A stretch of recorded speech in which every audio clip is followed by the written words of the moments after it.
Friends, welcome to my channel. Poonam M Kolpe ब्लॉगमध्ये तुमचं पुन्हा एकदा मनापासून स्वागत आहे. तर आताचे वाजलेले आहेत 6. श्रीशाला झोपवलंय. म्हटलं चला आता लवकर स्वयंपाक वगैरे उरकून टाकावं, स्वयंपाक करून घ्यावं. त्यासाठी तर आज मी बनवत आहे घेवड्याची शेंग. तर सुक्की बनवणार आहे आणि आपली बाजरीची भाकरी मस्तपैकी पातळ अशी कडक भाकर आवडते मिस्टरांना. आणि सुक्की हे जे आणि दूध असतं आपल्या गाईचं दूध घरचंच आहे, त्याच्यामुळे ते काय नाही आहे, त्याच्यामुळे सुक्की केली तरी त्यांचं पोट वगैरे भरतं. मग चला तुम्हाला मी दाखवते मी रेसिपी माझी एकदम सिंपल साधी सिंपल रेसिपी. घेवड्याची शेंग कशी बनवते ते जास्त साहित्य न वापरता शॉर्टकटमध्ये एकदम, आणि खूप टेस्टी होते. आपण संक्रांतीला वगैरे करताना आपण किती छान लागते. संक्रांतीला आपण सगळं मिक्स करून करतो त्यावेळेस, पण एकदम आता ही सिंपल करणार आहे. फक्त लसूण घेणार आहे, लसूण, कढीपत्ता पण आपला घरचंच नॅचरल आहे. इथे दाखवते तुम्हाला. आणि मग दिसलं का हो काही इथे कढीपत्त्याचं झाड आहे. आणि बाहेर करायचं कारण म्हणजे घरामध्ये काय होतं, प्रॉब्लेम आहे, लाईट वगैरे सारखी जाते, त्याच्यामुळे व्हिडिओ शूट करायला प्रॉब्लेम येतो आणि व्हिडिओला क्लॅरिटी व्यवस्थित येत नाही. त्याच्यामुळे म्हटलं चला बाहेर शिगडी ठेवा आणि स्वयंपाक वगैरे करून घेते लवकर. आणि ती बाहेर झोपली, तुम्हाला दाखवते, तिला झोळीमध्ये टाकलेले. ती झोपली तोपर्यंत म्हटलं दिसली तुम्हाला, ती झोपली, त्याच्यामुळे म्हटलं आपण ती उठायच्या अगोदर भाकरी आणि बाजरीची भाकरी आणि भाजी करून घेते. चला तुम्हाला दाखवते मी कशी कशी बनवते माझी पद्धतीची. कढई तापत घातली, त्यामध्ये आधी शेंगदाणे भाजून घेते. शेंगदाणे भाजून झाल्याच्या नंतर ना पुढची प्रोसेस. हा लसूण घेतलेला आहे, थोडाच घेतला आहे, पूर्ण सोलेला नाही आहे, थोडं त्याला साल वगैरे अशीच आहे. तो आता मी थोडासा हा खलबत्त्यात वाटून घेते. वाटून घेतल्याच्या नंतर ना शेंगदाणे सुद्धा अबडधोबडच वाटायचे, जास्त बारीक करायचे नाही, म्हणजे त्याला काय टेस्ट येणार नाही आहे. आणि नंतर मग कढीपत्त्याची आणि जिरी मोहरीची फक्त फोडणी द्यायची. तर मी हा लसूण थोडासा बारीक करून घेते. नेमकी स्वयंपाकाला बसले आणि श्रीषा उठली, तर आता प्रांजल आले, तिला झोका द्यायला लावलेला आहे. तिला म्हटलं मी भाजी करूस तर तू झोका दे, तोपर्यंत मी लाईट जायच्या अगोदर भाजी वगैरे बनवून घेते. तर आता माझं तुम्ही पाहू शकता अशा प्रकारे थोडासा आबडधोबडच लसूण बारीक केलेला आहे. आता शेंगदाणे भाजले की शेंगदाणे सुद्धा त्याच प्रकारे मी तेल टाकते. आता कढई गरम झालेली, तेल थोडंच टाकते, जास्त तेल नाही चालत, त्याच्यामुळे थोडंच तेल टाकते. तेलामध्ये अगोदर मोहरी टाकते. खूप तापलेली कढई, आणि मोहरी झाल्याच्या नंतर ना थोडेसा कढीपत्ता टाकते. आता लगेच त्याच्यामध्ये लसणाचं जे बारीक केलं होतं ते देखील टाकून घेते आणि मिक्स करते. मिक्स झाल्याच्या नंतर ना त्यामध्ये लाल तिखट टाकायचं आहे आपल्याला, आणि फक्त पाणी न टाकता वाफेवरती पूर्ण शेंग शिजवून घ्यायची आहे आपल्याला. थोडीशी हळद टाकते, मिक्स करते, आणि आपलं डेलीचं लाल तिखट टाकते.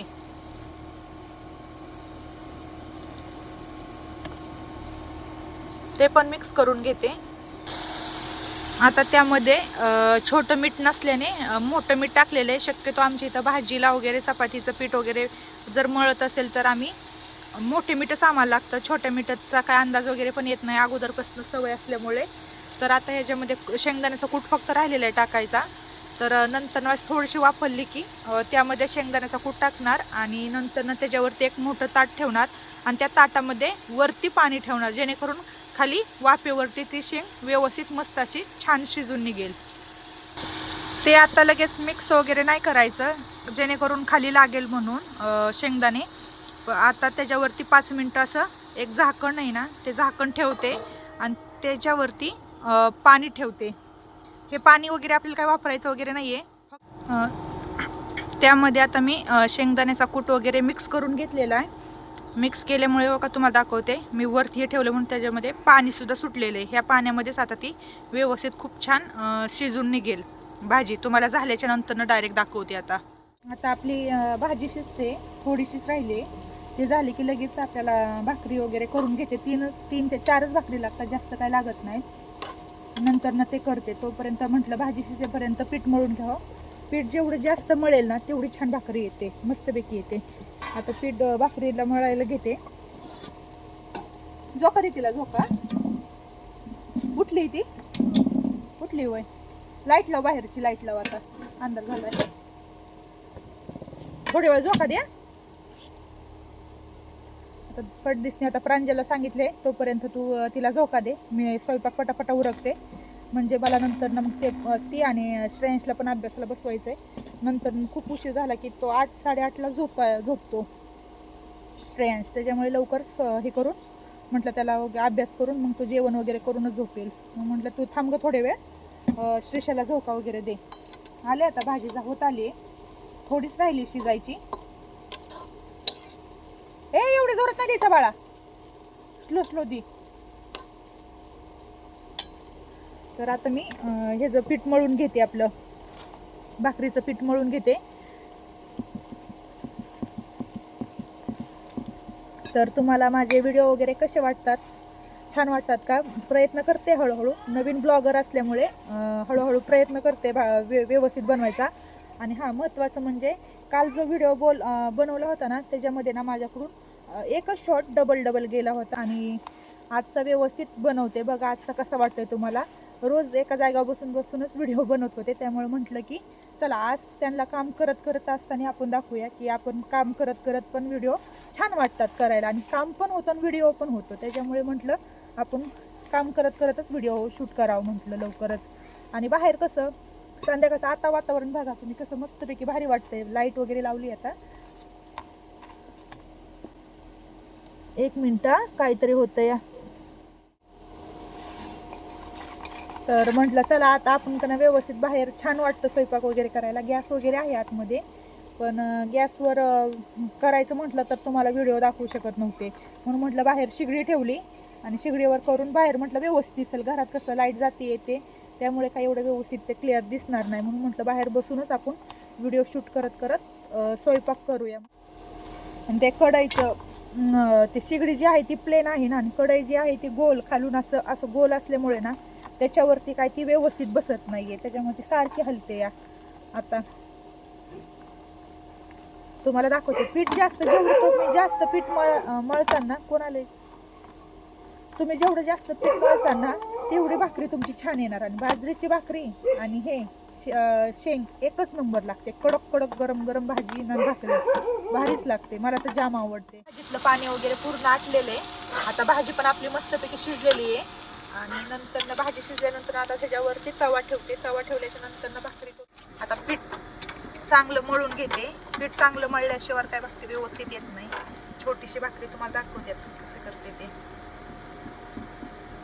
करून.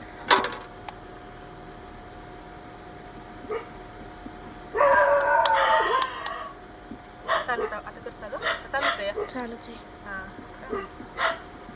आता भाकरी करताना फक्त भाकरीवर दाखव कॅमेरा. दिसते का खाली? थोडा कॅमेरा घे खाली.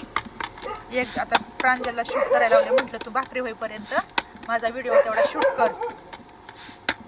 आवाज येतोय का नाही काय माहित नाही तुम्हाला, कुत्र्याचा आवाज वगैरे येतोय भरपूर. आता उठली वाटतं, ती लगेचच उठली. पाहू शकता केवढी मोठी भाकरी झालेली आपली. सारखं हा बंदच होतं, लाईटचा प्रॉब्लेम असल्यामुळे थोडासा. आता भाजीच उलत नाही, त्यांनीच भाकरी पलटून घेते. पाहू शकता केवढी मोठी भाकरी आहे मस्तपैकी. आता तिला चांगली शेकून देते, तोपर्यंत दुसरी भाकर करून घेते. आता कुत्रं बसलंय. आता कुत्र्याला थोडा गरम भाकर बनवून टाकावं लागेल. माझा स्वयंपाक वगैरे पूर्ण झालेला आहे. आता मला नंतर व्हिडिओ तुम्हाला दाखवायचा होता चहा वगैरे पण बनवताना, पण काय झालं ही श्रेषा जास्त रडायला लागल्यामुळे तिला मला लगेच घ्यावं लागलं. आणि संध्याकाळ पण भरपूर झाली होती, म्हणून म्हटलं की तिला आता घरामध्ये घेऊन जावं लागेल. म्हणून म्हटलं की जाऊ द्या, नंतर आपण त्यांच्यासोबत बोलूया. हिला घेतलं वगैरे. श्रेयांश सुद्धा अभ्यासाला बसलाय आता तिथे, त्याचा अभ्यास चालू आहे. म्हणून म्हटलं की त्याला पण नको आता हे करा डिस्टर्ब करायला वगैरे. आता 7 वाजले, ते आता 8 वाजेपर्यंत तो अभ्यास करेल आणि 8ला जेवण वगैरे करून 8:30 वाजेपर्यंत तर तो झोपेल. मग त्याच्या पप्पांना पण उशीर होईल, ते बोलले ते 9-9:30 वाजेपर्यंत येतो. तोपर्यंत मग श्रीषा आणि मीच, आमच्या दोघींचंच काय असेल ते चालू होणार आता. हो ना श्रीषा? तिकडे बघती, ती प्रांजल आहे ना तिच्यासोबत खेळती, त्याच्यामध्ये तिकडे बघती बोलतीये. तर तुम्हाला हा माझा ब्लॉग कसा वाटला मला कमेंटमध्ये नक्कीच सांगा. माझा ब्लॉग वगैरे आवडत असेल तर माझ्या चॅनलला सबस्क्राईब करा, लाईक करा. आपण नेक्स्ट ब्लॉगमध्ये. बाय.